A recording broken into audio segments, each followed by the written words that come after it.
नमस्कार मंडळी. आजचा व्हिडिओ नॉनव्हेज प्रेमींसाठी अगदी खास असणार आहे, कारण आज आपण बनवणार आहोत अस्सल गावरान चवीची, तोंडाला पाणी सुटेल अशी गरमागरम आणि मऊ लुसलुसीत मटणाची उकड. हॉटेलमध्ये जाऊन आपण नेहमी मटणाची उकड सूप पितोच की नाही, ती ऑर्डर करतोच की नाही, त्यापेक्षा घरच्या घरी मटणाचा संपूर्ण अर्क उतरलेलं हे सूप कसं बनवायचं ते आपण आज पाहणार आहोत. आता बाहेर छान पाऊस पडतोय आणि मटणाचा बेत ठरतोय. मग ह्या वेळेला मटणाचा रस्सा म्हणजेच मटणाची भाजी न बनवता थंडगार वातावरणात गरमागरम वाफाळलेली मटणाची उकड बनवून बघा. जशी मी बनवलेली आहे सेम त्याच पद्धतीने, त्याच स्टेपने लहानपासून तर मोठ्यांपर्यंत सगळ्यांनाच आवडेल अशी चवीला एकदम उत्तम आणि बनवायला अतिशय सोपी. चला तर मग बघा, कसला सुंदर कलर आलेला आहे आणि सुंदर असं मटणाचं उकड तयार झालेली आहे. शिजलेलं सुद्धा अगदी असं मऊ लुसलुशीत आहे. तर ते मटण कसं शिजवलेलं आहे, कशा पद्धतीने शिजवायचं ते आपण बघूयात. नमस्कार, मी सारिकाच किचनमध्ये तुमचं अगदी मनापासून स्वागत करते. चला तर मग कशा पद्धतीने बनवलेलं आहे ते आपण बघून घेऊया.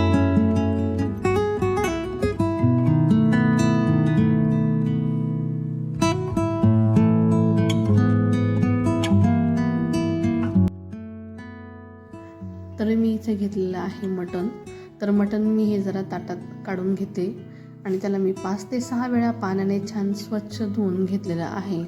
तर एक पीस, एक मटणाचा तुकडा स्वच्छ असा आपल्याला धुवून घ्यायचा आहे.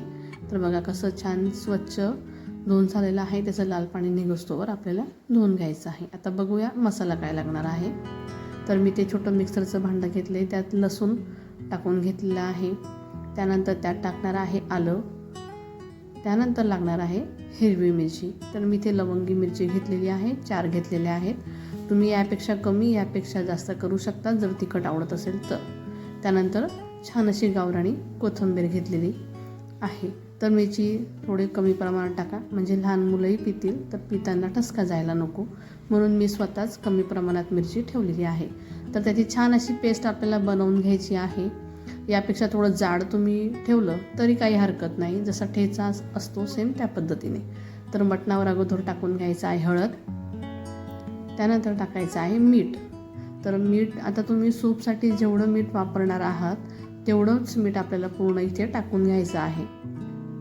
त्यानंतर मी टाकणार आहे लिंबू. तर हा मोठा लिंबू मी घेतलेला होता, छान रसाळ लिंबू होता. तर अर्धा मी पिळून घेतलेला आहे. जर तुमच्याकडे छोटा असेल तर छोटा एक टाका आणि बिया काळजीपूर्वक काढा. जर दिसत असेल तर काढून घ्या. त्यानंतर बारीक केलेली जी पेस्ट आहे ती या ठिकाणी आपल्याला आता टाकून घ्यायची आहे. तर मी आता चमच्याने काढून घेते आणि राहिलेली पेस्ट मी हाताने टाकून घेणार आहे. तर बघा, या अशा पद्धतीने आपल्याला पेस्ट टाकून घ्यायची आहे. तर आता हे पूर्णपणे आपल्याला हाताने व्यवस्थित मिक्स करून घ्यायची आहे. तर एक मटणाला असं व्यवस्थित ही पेस्ट, हळद, मीठ लागायला हवं याची काळजी घ्या. तर व्यवस्थित असं आपल्याला मिक्स करायचं आहे. आणि तुमच्याकडे जर वेळ असेलच तर तुम्ही याला अर्धा तास मॅरिनेट करायला ठेवा. अर्धा तास किंवा 1 तास. समजा जर तुम्ही संध्याकाळी आणलं, दुसऱ्या दिवशी बनवायचं असेल तर तुम्ही याला रात्रभर मॅरिनेटसुद्धा करून ठेवू शकतात अशाच पद्धतीनं.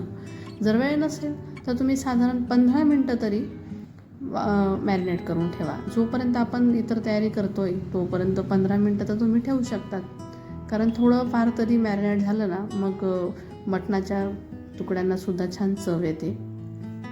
तर मी झाकून ठेवते आता हे. तर मी आता इथे घेतलेलं आहे कुकर. तर कुकरमध्ये मी 1.5 चमचा तेल टाकून घेतलेलं आहे आणि 2 चमचे तूप टाकून घेणार आहे. हे मेल्ट झाल्यावर 2 चमचे तूप बरोबर येतं. हवं तर तुम्ही फक्त तुपामध्ये सुद्धा करू शकतात. खूप छान चविष्ट असं सूप तयार लागतं. त्याला एक वेगळा स्मेल, वेगळी चव लागते. तर मी इथे दोघं अर्धा घेतलेलं आहे. त्यानंतर लागणार आहे काही बेसिक खडे मसाले. लवंग, मिरी, दालचिनी, चक्रीफूल आणि तेजपत्ता देखील लागणार आहे. तर मी आता वेलदोडे उचलून घेते आणि हा खडा मसाला यात टाकून देते, कारण आता वेलदोड्याचे मी इथं वरचं जे तोंड असतं ना ते फोडून घेणार आहे. म्हणजे काय होतं ना, त्याची चव खूप छान येते, म्हणजे त्याचा अर्क उतरतो. जर पूर्ण जर ठेचून टाकलं ना मग खाताना सूप पिताना मग त्याचे दाणे कचकन लागतात, मग त्याचा स्मेल जास्त येतो. मग ती लहान मुलंही खात नाही आणि बऱ्याच मोठ्यांनाही आवडत नाही. त्यानंतर तेजपत्ता टाकून घेतला आहे, तो छान तळला की मी बारीक चिरलेला कांदा टाकून घेतलेला आहे. तर यात मी आता बारीक कांदा चिरलेला आहे, पण ते मी 2 कांदे घेतलेले आहे. 2 मोठे कांदे एवढं मी चिरून घेतलेले आहे. जर तुमच्याकडे छोटे असतील तर तुम्ही 3 कांदे टाकू शकतात. तर याला कांद्याला आपल्याला लाल होऊ द्यायचं नाही आहे, काळपट होऊ द्यायचं नाही आहे, जास्त ब्राऊन पण होऊ द्यायचं नाही आहे. तर त्याला थोडंफारच तेलामध्ये फक्त परतवायचं आहे. तर बघा आता मी याला छान अर्धा तास आहे ना मॅरिनेट करून घेतलेला आहे, म्हणजे अर्धा तास याला छान झाकून ठेवलेलं होतं.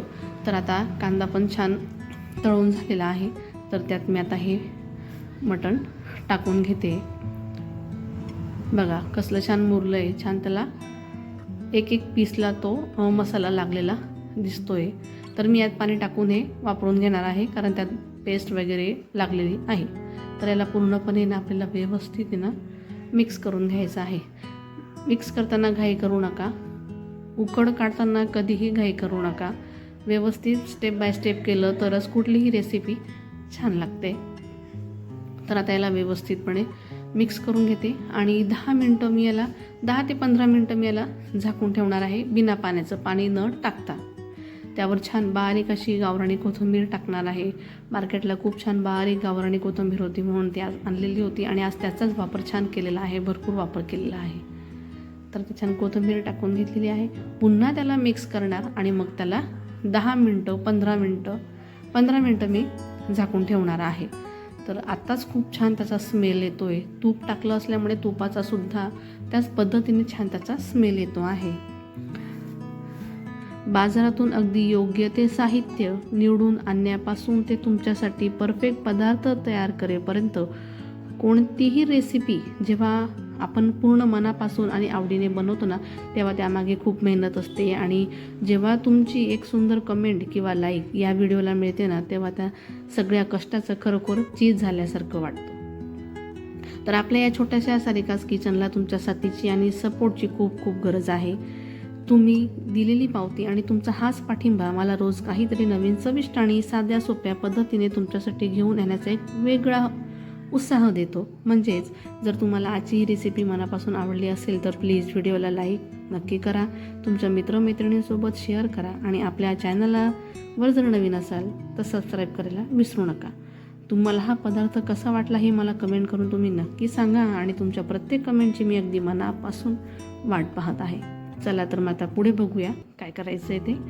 तर मी आता इथे 15 मिनटं झाल्यानंतर झाकण काढून छान मिक्स केलेलं आहे आणि ताटात ते पाणी टाकून घेतलेलं होतं आणि आता गरम पाणी यात मी टाकते. तर गरम पाणीच टाका, थंड पाणी अजिबात टाकू नका, कारण गरम पाण्याचाही खूप फरक पडतो कुठल्याही रेसिपीला. कुठल्याही जर पातळ भाजी असेल, ग्रेव्हीची असेल त्या भाजीसाठी. तर मी आता यात गरम पाणी टाकलेलं आहे आणि हे छान जर उकळलं ना की एक थोडंसं मिठाची टेस्ट इथे घेऊन घ्या. काही हरकत नाही, टेस्ट घेतलं तरी घेतात, कारण आपल्याला मिठाचा अंदाजही कळून जातो. जर कमी वाटलं असेल तर मीठ टाकून घ्यायचं. तर मी यात इथे ना छोटीशी एक टेस्ट करून घेतली होती आणि अजून मी यात मीठ टाकून घेतलेलं होतं, कारण मटणाच्या पिसाला जर मिठाची चव व्यवस्थित असेल तरच ते पीस खायला खूप छान लागतं. मग ते पीस असं फिकं लागत नाही. तर मी कुकरच्या आता 4 शिट्ट्या करून घेणार आहे. कमी गॅसवर करायच्या, मीडियम फ्लेमवर करा हवं तर, पण फुल गॅसवर करू नका, कारण फक्त पाणी आटतं, सूप आटतं, पण पीस मऊ असं शिजत नाही. म्हणून मंद आचेवर आपल्याला हे शिजवून घ्यायचं आहे. तर बघा झाकण काढलेलं आहे, छान त्याची वाफ निघालेली आहे आणि मस्त सुंदर असं हॉटेलसारखं मटणाची उकड तयार झालेली आहे. हॉटेलची पण उकड तुम्ही विसरून जाणार अशी ही घरच्या घरी मटणाची उकड तयार होते. तर बघा पीस पण छान शिजलेले दिसत आहेत. तसं मी तुम्हाला अजून पुढे दाखवणार तर आहेच, पण बघण्यावरून तरी दिसतं आहे. त्यानंतर सूप म्हणजेच उकड खूप छान तयार झालेला आहे. उघडल्याबरोबर इतका छान त्याचा स्मेल आलेला आहे आणि जशा त्या शिट्ट्या जशा कुकरच्या होत होत्या ना, तसा तर खूपच छान घरामध्ये त्याचा स्मेल येत होता. त्यामुळे अजून कधी त्याचं सूप तयार होईल असं वाट बघत होते. चला तर आता आपण बाउलमध्ये काढून घेऊया. कारण सूप पिण्यासाठी तर वाटच बघतायत. तर बघा मस्त सूप तयार झालेलं आहे. कलर देखील खूप सुंदर आलेला आहे आणि मिठाचं प्रमाण पण अगदी बरोबर आहे, कारण मी चेक करून घेतलेलं होतं. त्यानंतर छान अशी गावरानी कोथिंबीर टाकून घ्यायची, त्याची पण एक वेगळी चव. आणि आता सूप कसं तयार झालेलं आहे, म्हणजेच उकड कशी तयार झालेली आहे हे मी तुम्हाला दाखवते. अगोदर बघायला तर बघा कसलं सुंदर झालेलं आहे. जेवढं सुंदर दिसतंय नाही का, त्याच्या दुप्पट तिप्पटने हे सूप चवीला तयार झालेलं आहे. बघितल्याबरोबर तोंडाला पाणी सुटेल असं हे सूप तयार झालं आहे. तर बघा सूप अगदी पातळही नाही आणि जास्त घट्टही नाही, मस्त असं हे सूप उकड तयार झालेली आहे. उकड अशाच पद्धतीने तयार व्हायला हवी. छान त्याला एक तुपाचा फ्लेवर आलेला आहे. बटर असेल बटर टाकलं तरी काही हरकत नाही, नुसतं बटरमध्ये शिजवा, तुपामध्ये शिजवा, काही हरकत नाही. बघा कसलं मऊसूत असं मटण शिजून झालेलं आहे. म्हणून शिजवताना ही एक गोष्ट लक्षात ठेवा की फक्त कमी गॅसवर हे आपल्याला शिजवायचं आहे, फुल गॅसवर अजिबात शिजवायचं नाही आहे. चला तर मग ही मस्त मटणाची वाफालेली गरमागरम उकड तुम्हाला कशी वाटली हे मला कमेंट करून प्लीज नक्की सांगा. त्याचबरोबर तुम्हाला ही मटणाची उकड आवडते की चिकनची उकड आवडते हेही कमेंट करून नक्की सांगा. व्हिडिओ कुठून बघताय हेही कमेंट करून नक्की सांगा. त्याचबरोबर चॅनलला देखील नक्की सबस्क्राईब करा. भेटूया पुढच्या रेसिपीसोबत. तोपर्यंत धन्यवाद.